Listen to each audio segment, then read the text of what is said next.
नमस्कार दोस्तों, आज हम जा रहे थे इधर से निकलते हुए तो हमें गुरुजी मिले चित्रकूट से। तो चित्रकूट से रिलेटेड हम कुछ बातें जानेंगे कि वहाँ पे किस तरह से भक्ति होती है और किस तरह का यहाँ से और यहाँ की संस्कृति और वहाँ की संस्कृति में क्या अंतर है। नमस्कार गुरुजी, क्या नाम है आपका? राजेश कुमार। राजेश कुमार, अच्छा। तो यहाँ के मतलब यहाँ पे आके कैसा लग रहा है और वहाँ का कैसा माहौल है भक्ति से रिलेटेड? भक्ति के विषय में चित्रकूट क्या है, भगवान राम की तपोभूमि है। हाँ जी। क्योंकि जब वनवास हुआ उनका जी, तो 14 वर्ष तक जो है उसी तपोभूमि में रहे वो। जी। और मंदाकिनी गंगा है वहाँ, भरत जी भी वहाँ आए, जी। भगवान राम वहाँ रुके भी चित्रकूट में। गुरुजी थोड़ा सा पीछे से उसकी थोड़ी सी हिस्ट्री बताइए कि मतलब क्या क्या वहाँ पे हुआ, कैसे, अगर हम मतलब कैसे जाने वहाँ के बारे में। तो वहाँ के बारे में तो आप भगवान राम की तपोभूमि के विषय में ही जानते हैं वहाँ। जी, जी। क्योंकि जब वनवास हुआ तो वहाँ के चित्रकूट के जंगलों में वहाँ रुके वो, और चित्रकूट में भी रुके। अच्छा। और वहाँ भी रुके, और रुकने के बाद वहाँ का मेन क्या है, जो मंदाकिनी गंगा है। जी। वहाँ की मंदाकिनी गंगा जो है चित्रकूट के बिल्कुल जस्ट नीचे से बहती है, गुफाओं से होकर के आती है गंगा, वो पवित्र गंगा है जी। वो भी। तो वहाँ क्या है, केवल चित्रकूट जो है भगवान राम की तपोभूमि की वजह से फेमस हुआ। और वहाँ कामदगिरि का पर्वत है, और कामदगिरि भगवान का जो है स्थान है वहाँ पे। अच्छा। और 5 किलोमीटर की परिक्रमा भी है जी। चित्रकूट में। जी। उसका परिक्रमा भी लगाते हैं लोग, जी। कामदनाथ जी के दर्शन करते हैं। और मतगंज स्वामी जी के स्थान है बहुत पुराना वहाँ पे। अच्छा। चित्रकूट में। अच्छा।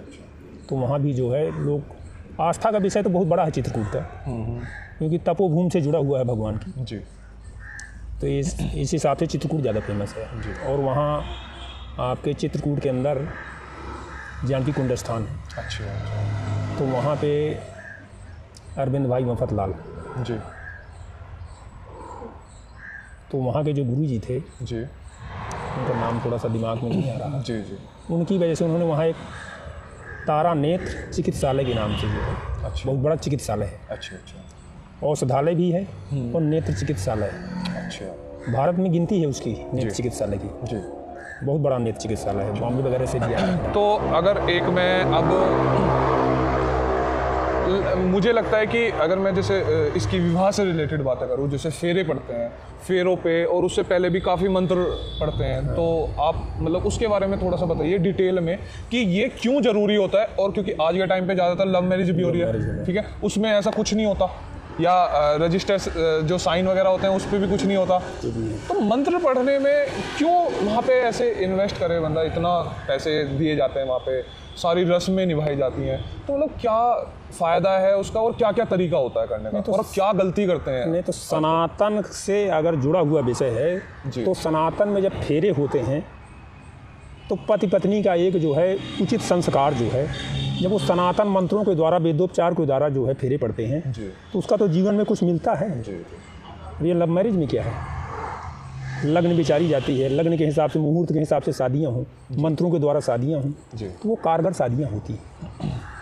लेकिन अगर आजकल क्या है, ज़्यादातर लव मैरिज का सिस्टम है, ना मंत्रोपचार ना कहीं कुछ। भाई अगर मंत्रोपचार के द्वारा, उनकी विधियों के द्वारा कोई चीज़ कराई जाती है तो उस चीज़ को मानी भी तो जाती है। जी। दोनों पक्ष से, दोनों लड़का वर पक्ष, लड़की पक्ष, माने दोनों से, वर से भी, कन्या से भी जो है एक तरह से उनका जो है वो रखा जाता है, प्रतिज्ञा होती है उनकी दोनों की अपनी अपनी। अगर तुम मेरे ऐसे वचन मानोगे तो मैं तुम्हारा साथ दूंगा, अगर तुम मेरी मानोगे तो ये सब चीज़ें थोड़ा सा डिटेल में बताइए कि स्टार्टिंग में जैसे लगन गया, उसके बाद में क्या क्या हुआ, उसके बाद क्या क्या, थोड़ा सा। तो हमारे यहाँ चित्रकूट में सिस्टम क्या है कि जैसे सबसे पहले होती परीक्षा। अच्छा।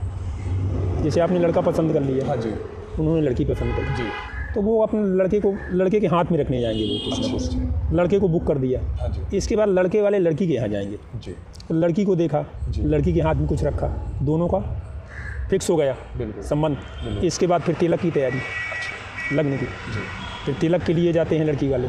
फिर इसके बाद तिलक होने के बाद फिर लड़के वाले बारात की तैयारी करते हैं। अगर एक अभी ये तो आपने बात करी ऊपर से, अगर मैं एक मंत्र के हिसाब से बात करूं, जैसे जो पंडित जी होते हैं वो किस किस तरह से वचन दिलाते हैं और क्या क्या वचन होते हैं उनके? उसमें क्या होता है, वचन 7 वचन तो लड़की के होते हैं। अच्छा। और 5 वचन लड़की के। बताइए थोड़ा सा। जैसे उसमें शास्त्र में क्या है जी कि लड़की पक्ष, जब लड़की जो है कहती कि उद्याने मद्यपाने राजद्वारे पिता ग्रहे आज्ञा भंग न कर्तव्यम वर मांगत वरांगना। लड़के के वचन ये होते हैं कि लड़की को अकेले नहीं जाना चाहिए कहीं, पत्नी को जो है जैसे बगीचा है, जी। उसमें अकेले नहीं जाना चाहिए। अच्छा। उद्यान नाम बगीचे का होता है और उद्यान नाम दोपहर का भी होता है। अच्छा। तो यहाँ अकेले नहीं जाना चाहिए पत्नी को। ऐसा क्यों, मतलब शास्त्रों का कहना है उद्याने मद्यपाने राजा द्वारे, राजा के दरबार में भी अकेले नहीं जाना चाहिए पत्नी को, क्योंकि वहाँ भी हर तरह की सभा होती है। बिल्कुल, पता नहीं कैसा कैसा बनता है। उद्याने मद्यपाने, जहाँ पर मतवाले लोग हैं, मतवाला हाथी है, मदिरा पान करने वाले हैं, उनकी नीयत का कोई ठिकाना तो नहीं रहता, बिल्कुल। इसलिए वहाँ भी अकेले नहीं जाना। ये पत्नी की तरफ से रोक, जी। पति की तरफ से। और कभी कभी पत्नी ने बेका कि जैसे घर में आग लग गई, फिर आपत्ति काले मर्यादा नास्ती, जी। आपत्ति में तो निकलना पड़ेगा। तो वो पुराना सिस्टम था संस्कारित। अब आजकल संस्कारित सिस्टम नहीं है। अब तो पति कमा के आता है 10 घंटे तो भी 1 लोटे पानी नहीं मिलते उसको, तो फरमाइश हैं बहुत सारियाँ। पहले क्या पतिव्रता धर्म चलता था, पत्नी निभाती थी कि पति मेरा आया 8 घंटे कमा करके कहीं से, अभाव से बैठाना, चाय पानी के लिए पूछना। अब कोई पूछता है क्या? अब तो पति को स्वयं कहना पड़ता है कि पानी लाओ। ये तो संस्कार आ गया तो अच्छा है। हाँ, आ गए तो वो तो संस्कार है। अच्छा अच्छा। तो अगर जैसे अब जिस प्रकार से जो है, जी जी, अब कन्या जो है, पति का सिस्टम ये है कि जैसे कोई यज्ञ करवा रहा है पति, उसमें साथ में लेके पत्नी को चले, साथ में बैठा के यज्ञ करे। जी। परदेश चला गया पति, कमा रहा है, कुछ भी कर रहा है, तो उसमें आय व्यापार भी, कुछ भी व्यापार कर रहा है, उसमें भी ये होना चाहिए कि वो ये बताए कि मुझे कहाँ घाटा हो रहा है, कहाँ फ़ायदा हो रहा है। उससे भी, पत्नी से भी सलाह लेनी पड़ती। यही सारे वचन जो है सब बताए गए कि मतलब पत्नी का भी रोल बहुत कुछ है।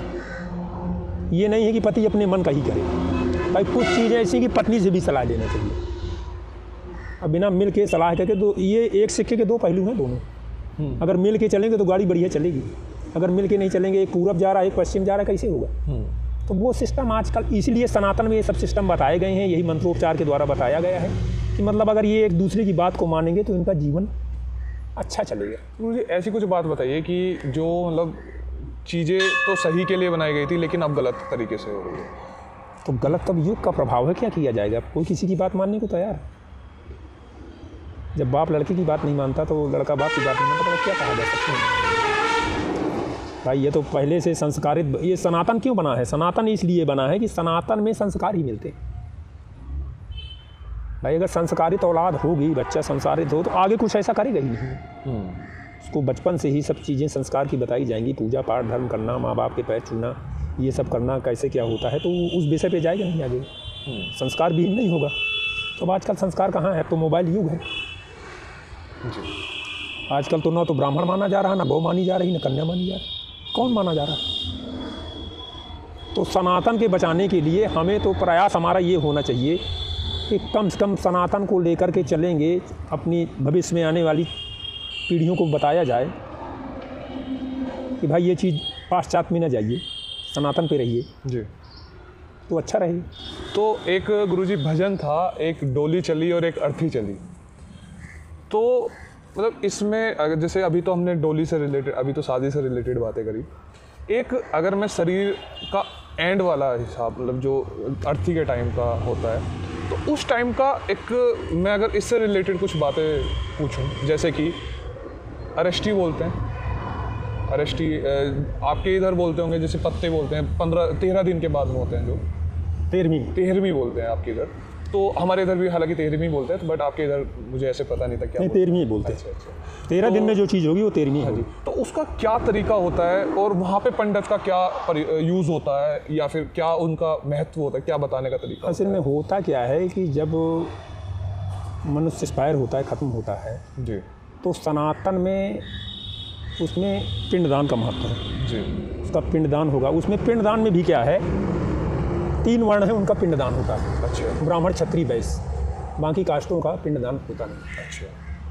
वो 3 वर्ग जो है, ब्राह्मण, क्षत्रिय, वैश्य, जो यज्ञोपवीतधारी है, जो जनेऊ पहनते हैं, अच्छा, उनका पिंडदान होता है। तो गरुड़ पुराण में ये सारी चीज़ें हैं। गरुड़ पुराण में होता क्या है कि जैसे ले गए चिता में, उसका क्रियाकर्म किया और अग्नि दे दी।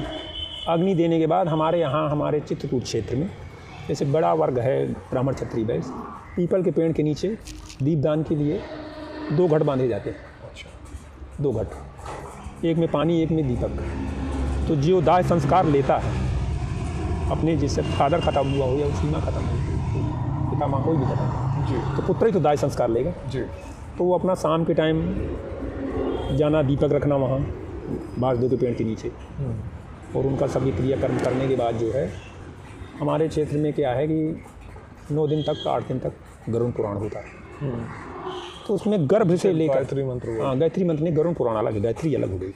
गायत्री अलग चीज़ यहाँ इनमें आपके यहाँ मृत्यु गायत्री चलती है, हाँ जी और हमारे यहाँ क्या होता है कि उसकी जगह में गरुड़ पुराण, क्योंकि भगवान कृष्ण ने गरुड़ जी से पूछा था जी कि भगवान आप ये बताइए कि जब यहाँ से जीव चला जाता है, गरुड़ जी ने भगवान कृष्ण से पूछा कि जब यहाँ से जीव चला जाता है तो इस मृत्युलोक में किसी को पता तो है नहीं कि ऊपर क्या होता है, ऊपर होता क्या है।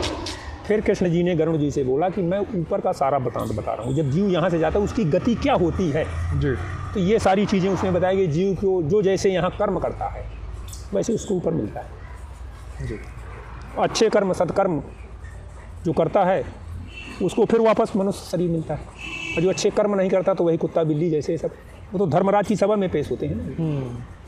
13 दिन तक जीव प्रेत योनि में रहता है। अच्छा अच्छा तो यम के दूत जो है उस जीव को, ये शरीर तो नश्वरवान है, ये तो जल गए खत्म हो गए, जीव थोड़ा कहीं अजर अमर है, ये तो जीव ये तो खत्म होता नहीं। बिल्कुल तो उन्होंने ये बताया कि जीव जैसा यहाँ से जाने, इसीलिए कहते हैं कि सनातन में रहकर धर्मार्थ पुरुषार्थ करना चाहिए।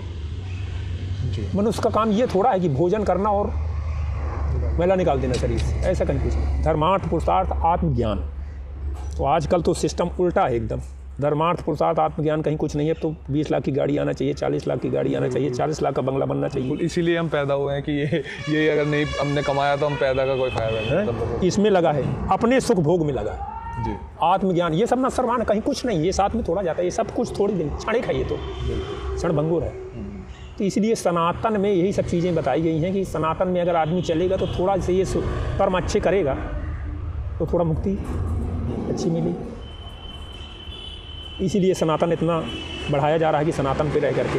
अब हम दोबारा से वापस आते हैं उसी बात पे कि 13 दिन कंप्लीट होने के बाद में फिर क्या होता है। 13 दिन, जैसे 13वें दिन जो है शुद्धिकरण हो गया, इलाहाबाद अस्थियाँ ले जाते हैं लोग। आपके इधर आपके जैसे आपके यहाँ तो हमारे यहाँ हरिद्वार गंगा जी लेके जाते हैं। गंगा जी हमारे यहाँ जाते, तो आपके यहाँ नज़दीक है हरिद्वार, हमारे इलाहाबाद संगम है, बिल्कुल वहाँ जाती है। तो अस्थियों का काम क्या है? गंगा जी में जाने का मतलब अस्थियों का,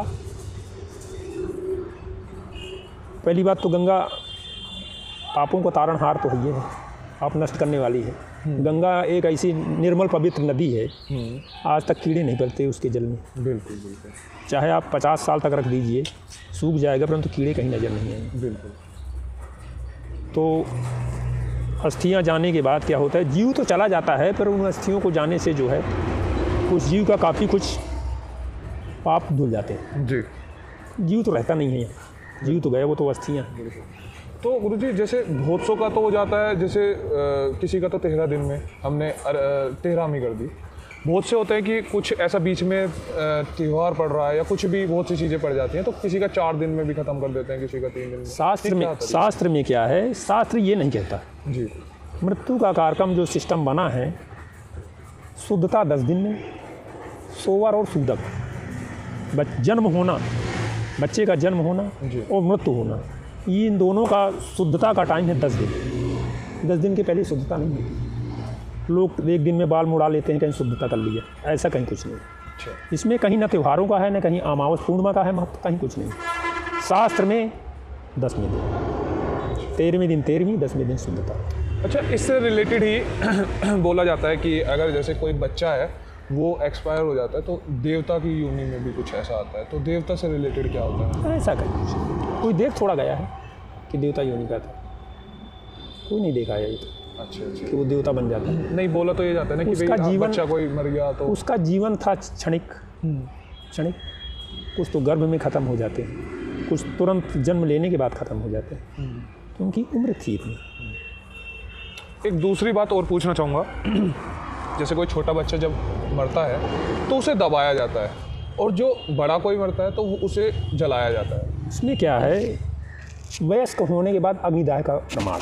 जी बालक, अबोध बालक का सूदक 1 दिन का होता है, अच्छा 1 दिन का अबोध बालक का, और वयस्क को पूर्ण अधिकार है अग्निदाह का, क्योंकि सनातन में सबसे बड़ा दाह संस्कार है अग्निदाह संस्कार है। दाह संस्कार तो बहुत हैं, जलदाह भी है, जी अग्निदाह है, और मिट्टी के अंदर का भी है। जी।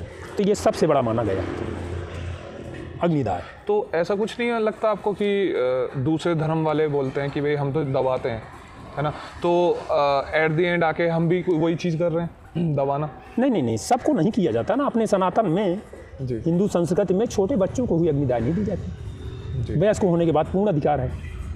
लोग जल में डाल देते हैं, कुछ भी है, ये दाह संस्कार हैं सनातन में। जी। परंतु ऐसा नहीं है। वयस्क होने के बाद पूर्ण अधिकार है और उसको अग्निदाह। तो गुरुजी, हमने तीनों टॉपिक के बारे में ज़्यादातर बातें की। बचपन, और बोला जाता है कि मनुष्य में तीन ही ज़्यादातर मेन चीज़ होती है, बचपन, विवाह और मृत्यु, है ना, क्योंकि बचपन नया जीवन मिला, विवाह एक नए बंदे को जिम्मेदारी आई तो उसमें भी बिल्कुल सारी चीज़ें नई हो जाती हैं, और मृत्यु में तो सब कुछ ख़त्म ही हो जाता है, तो वो बिल्कुल अलग ही, बिल्कुल नई चीज़ हो जाती है।